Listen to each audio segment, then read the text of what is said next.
Ça tourne. Bonjour. Je ne sais pas comment il faut dire. Il faut dire bonjour Nuno, bonjour Nuno ou bonjour Nuno. On entend un peu de tout. Bon, le plus correct, c'est Nuno, mais bon, j'ai l'habitude quand on défend un peu mon prénom, donc je prends pas mal. Bon, toi et ton équipe, vous avez un début de championnat plutôt difficile. Comment tu le ressens, toi? Tu es frustré? Tu es déçu? Frustré, oui, parce que je pense que parfois on pouvait accrocher de meilleurs résultats, surtout par rapport au match qu'on fait. Nantes, je pense qu'on perd sur deux erreurs de largesse de notre part. Après, c'est la Ligue 1, donc le détail fera la différence. Donc on sait que ce sont ces petits détails-là qui sont importants. Il ne faudra pas les négliger. Sur un plan personnel, tu as marqué un but depuis que tu es à Strasbourg. Qu'est-ce que tu recherches? Plus d'efficacité, plus de... Oui, bien sûr. Je suis un attaquant. Après, ce qu'on nous demande, c'est de marquer des buts. Après, c'est sûr que marquer, c'est bien. Faire des passes, c'est bien aussi. Mais ramener les points collectivement, c'est encore mieux. Vous avez plusieurs attaquants avec un peu de concurrence. Comment vous vivez tout ça ensemble? Est-ce que vous parlez entre vous? Est-ce que vous essayez de progresser, de faire avancer les choses? Bien sûr, on essaie de s'entraider. Je pense que c'est important, même quand il y a de la concurrence, de se parler, de s'aider.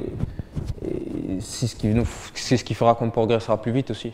Quand tu es venu à Strasbourg, je rappelle que tu as signé pour 4 ans, tu parlais de la chance énorme que t'offrait Strasbourg et que tu es des redevables. Qu'est-ce que tu veux dire par être redevable? Ça veut dire qu'à chaque fois que je rentrais sur le terrain, je devrais me donner à 150 et 200%.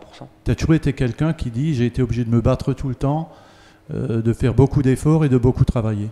Bien sûr, quand on vient d'un côté amateur, qu'on arrive chez le monde pro, on nous regarde toujours comme le petit. Et c'est ce côté-là que moi j'aime pas.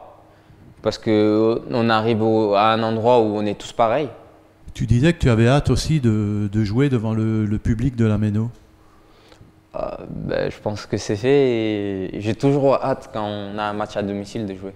Bon, alors le prochain match justement, puisqu'on parle du public de la Méno, c'est Marseille qui vient de réussir un gros résultat à Nice. C'est pas une équipe qui n'a pas de faiblesse, ils sont pas parfaits, donc à nous d'exploiter au mieux leurs erreurs et de leur faire mal. C'est possible pour Strasbourg actuellement de se mettre au niveau de ce genre d'équipe? On l'a fait contre Lille, pourquoi on ne le ferait pas contre Marseille? Tu as joué à Saint-Zacharie, à Auriol, à La Ciotat, au Bagne. Donc Marseille, ça te parle forcément? Bien sûr, c'est la ville de mon enfance. Le Vélodrome, tu connais? Oui, je suis allé en tant que supporter. Comme supporter de Marseille? Ouais. C'était quelle époque? Je crois une année avant de signer à Valenciennes. Quels joueurs t'ont marqué à Marseille? Batshuayi, Michy Batshuayi, c'était un très bon attaquant. Alors il y a aussi, on approche de ce match, sur le plan personnel, un événement peut-être plus important encore qui t'attend dans ta vie. Je crois que tu seras d'accord avec moi pour que si je les mets dans l'ordre, ce sera 1, la naissance de ton fils, et 2, le match contre Marseille, la ville où tu as un peu grandi. Comment tu peux, en 1 ou en 2 mots, résumer ces moments de la vie qui t'attendent? Je pense que c'est la transition entre mon passé et mon avenir. Mon avenir, c'est mon enfant qui va naître dans les jours à venir. Et mon passé, c'est là où j'ai vécu toute mon enfance, à Marseille.